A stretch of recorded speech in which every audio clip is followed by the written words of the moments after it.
and we're happy for that. And we're also really happy that Alexis Kellum Creer is joining us on the line, who is an active member in her local synagogue and a member of the Independent Jewish Voices. And I'll just tell you a little bit about Alexis. In light of the escalating exterminative violence in Gaza and the West Bank over the past 15 months, and the aggression now extending to Syria and Lebanon, she's become more involved in organizing. Her particular focus is on centering the call for Palestinian freedom, justice, and equality within the Jewish spiritual tradition of human rights and social justice, and in how we can connect to liberatory and decolonial movements across communities. And welcome to the program. Thank you so much for taking this time out and joining us. Thank you so much for having me, Elnor. It's a pleasure to be here. Oh, no, the pleasure is ours, especially given the kinds of work that you are doing in the community. And we're going to be talking about this event coming up on the 26th. But just before that, can you talk to us a little bit about your own experience in the last few months, and then working within the many communities I'm sure that you intersect with? So, yeah. Of course, Elnor. Yes, I have been an active member, as you mentioned, in my local synagogue here in Vancouver, and it's a beautiful community. And I have also, since the events of October 7th and everything that followed, have found that despite the very strong Jewish tradition of social justice that was embraced at my synagogue and enacted very beautifully, when it came to the issue of Israel and Palestine, there was a rupture, and it became more difficult to remain in community without also being able to find ways to enact that social justice, specifically as it centered on the rights of Palestinians and their struggle for liberation, for justice, and for equality. So I began becoming more involved with the local chapter of Independent Jewish Voices, which is a grassroots organization that is also grounded in Jewish tradition and that opposes all forms of racism and advocates specifically for justice and for peace in Israel, Palestine. So I am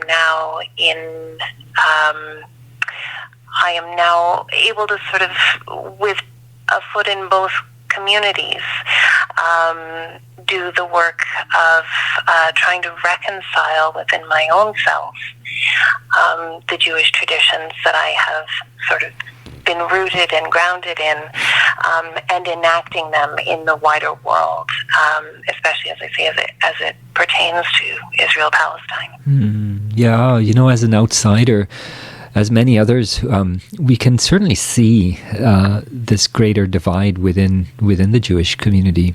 Definitely. Sides seem to have been drawn. It seems much more polar than it was before. And from the outside, we don't get a chance to really know what's happening. So it's great talking with somebody like you who is inside and knows the subtleties and the nuances and can inform us. So, I mean, we're really happy that we do see a lot of movement within the Jewish community towards understanding, towards sympathizing, empathizing with Palestinians, whereas perhaps before there was a lot of cognitive dissonance isn't the right word, but maybe there's another word. Maybe it's conditioning or some other word. I think that cognitive dissonance is actually pretty accurate, Elnor. But I do sure. Agree Go with ahead. you Go also. ahead. Talk about that. Well, it's a really.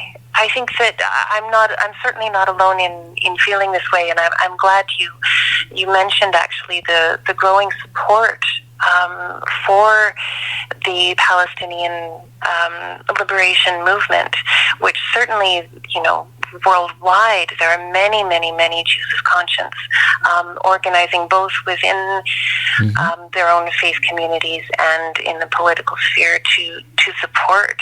And must be having an incredibly difficult time, as it could be with any community that has such kinds of division. It is. Yeah.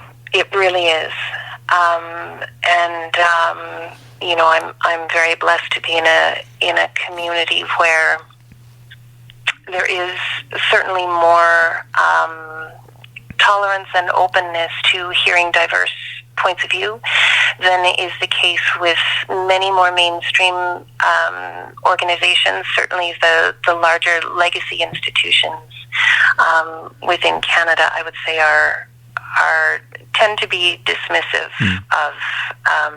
of calls for peace, or even calls for a ceasefire. In fact, but there has been incredible amount of movement. I tend to see it from the outside within the Jewish community, and it's just again through a few of the friends that I have. And others that inform me. I wanted to get to discussing the event that is going to be happening next week. I think it is. Can you tell us a little bit about where this event came from? What inspired it and how it came together? Certainly. I had the pleasure of hearing Rabbi Alissa and Rebecca Vilkomerson speak in Chicago last September.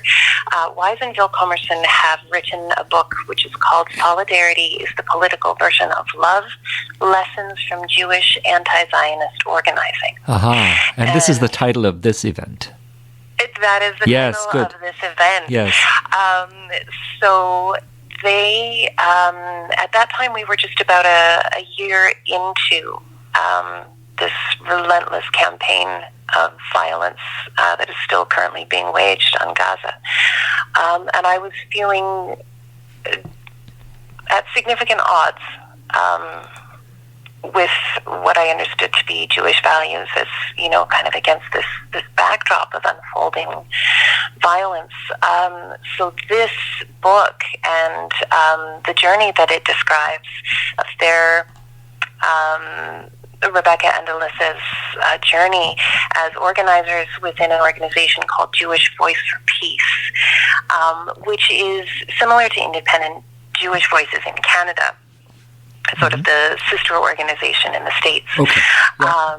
And they sort of take you through in that book various strategies for building solidarity across movements in support of Palestinian freedom, and also building something of a home, a political home within one's own Jewish community, so that more folks can feel comfortable speaking up and understanding that, criticizing a regime that is behaving like an ethno-state and enacting policies that are counter to what we understand as Jewish values, and indeed counter to international law, humanitarian law, that criticizing those things can in fact be healthy, can be about restoring Judaism rather than being viewed as an attack on Jewishness. How nice. So it was really it was inspiring to see that possibility. It's almost like a reclamation from the inside. Indeed, yes, very much so. So we were thrilled to approach Rebecca and Alissa and find that they were very keen to come up to Vancouver. This will be their first stop in Canada. Wow. Okay. So they're making a special trip to come out here to do this. That's fantastic. And so listeners can find this information in terms of registering and so on. Is it as simple as just typing in the title of the talk, or would you point them to somewhere else? Tell us. Yes, I would say if you Google SFU Solidarity Love, you will find it. It will be the top hit on your page. Is that SFU? Because it's held at SFU. Exactly. Got it. So, yes. Okay. It's at the Gold Corp stage. Okay. and I would advise folks to get in. Their fast tickets are going really, really quickly. You've got Avi Lewis as a moderator, and also Rueben George as one of the guests. Yeah, we just spoke with Rueben. He's such a popular guy. No, I'm happy that he is also. Yeah, no, that's fantastic. I mean, Rueben is such an intercultural magnet. So it's wonderful. Diverse panel of organizers and activists. We're just thrilled. No, that's fantastic. So it's happening on the 26th of January between 7 and 9.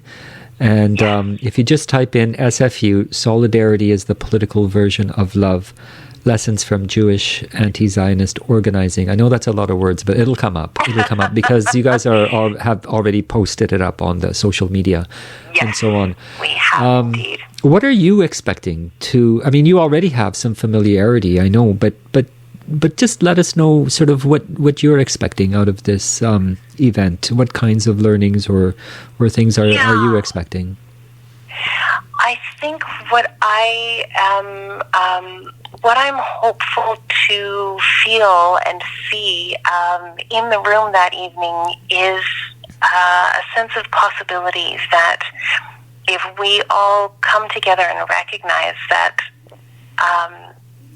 the safety that we each individually and also within our own communities crave for ourselves, this notion of a security, of a safety, can only come when we are equally concerned with the safety and security of our fellow human beings. It cannot come at the expense of others. And I think that all of the folks that are there that evening on the panel will demonstrate, as they have demonstrated to me through either working with them, doing activism with them, or engaging with them however I can, that these things are possible, that we just need to build these communities, and the world will manifest out of that. Yeah, absolutely. I think we're all ready. Most of us are really ready. And so, events like this and voices that come up and speak like yours are really critical. And that's something that we all require at this time. So congratulations for doing the work that you're doing, for building the connections that you are, and for helping to organize events like this. Alexis, thank you very much. Thank you so much, Eleanor. It's a pleasure and an honor. And we look forward to catching up with you, as well as Independent Jewish Voices. Perhaps we can talk about, after the event, what happened and other events that are going to be happening. That would be wonderful. Awesome. I look forward to it. Awesome. Great. Well, thank you, and have a good evening. And take care. Thank you so much. You're very welcome. Bye-bye. Okay, folks. Bye-bye. Yes, and it is also time for us to bid you adieu.